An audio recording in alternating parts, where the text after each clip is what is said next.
சரண் Krishna YouTube சேனலுக்கு உங்களை அன்புடன் வரவேற்கின்றேன். வரக்கூடிய ஆடி மாதம் 1ஆம் தேதி கட்டாயம் வாங்க வேண்டிய 3 பொருட்கள் மற்றும் செய்யக்கூடாத ஒரே ஒரு தவறு என்ன அப்படிங்கிறத பத்தி தான் இந்த வீடியோல தெளிவா நம்ம பார்க்க போறோம். நம்ம சேனல்ல ஏற்கனவே ஆடி மாதம் 1ஆம் தேதி ஏற்ற வேண்டிய குலதெய்வத்திற்கு ஏற்ற வேண்டிய தீபம் என்ன அப்படிங்கிறது நம்ம சேனல்ல வீடியோவா குடுத்துருக்கோம். கண்டிப்பா பார்க்காதவங்க கண்டிப்பா போய் பாருங்க.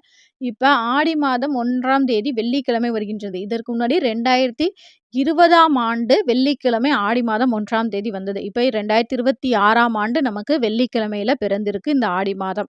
நம்ம குலதெய்வத்தை வீட்டுக்கு அழைக்கணும். குலதெய்வம் எங்க முதல்ல வாசம் செய்வாங்க? நம்ம தலைவாசல்ல.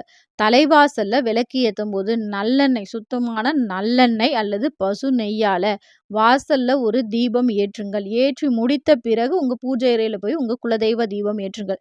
எப்ப ஏத்தணும் அப்படின்னு பார்த்தீங்கன்னா, வெள்ளிக்கிழமை சுக்கிர ஹோரை என்று சொல்லக்கூடிய 6 மணியிலிருந்து 7 மணிக்குள்ள. அந்த நேரத்தில வீட்ல விளக்கேற்றுவது ரொம்ப நல்லது. அல்லது பிரம்ம முகூர்த்தத்திலேயே ஏற்றுவதும் நல்லது. அத விட்டீங்க அப்டின்னா, காலையில 9:30 மணி வரைக்குமே நல்ல நேரம் இருக்கின்றது. அந்த நேரத்தில நீங்க தாராளமா ஏத்தலாம். ஏற்றக்கூடாத நேரம் என்ன அப்டின்னு பார்த்தீங்கன்னா, 10:30 மணியிலிருந்து 12 வரைக்கும் நமக்கு ராகு காலம் இருக்கின்றது. அதுவும் ஆடி வெள்ளிக்கிழமை ஷார்ட்ஸ்ல என்னால இவ்வளோ தான் சொல்ல முடிஞ்சது. ஃபுல் வீடியோ லிங்க் கீழ உள்ள ப்ளே பட்டன்ல இருக்கு. கட்டாயம் பாருங்க. அது உங்களுக்கு பயனுள்ளதாக இருக்கும். நன்றி, வணக்கம்.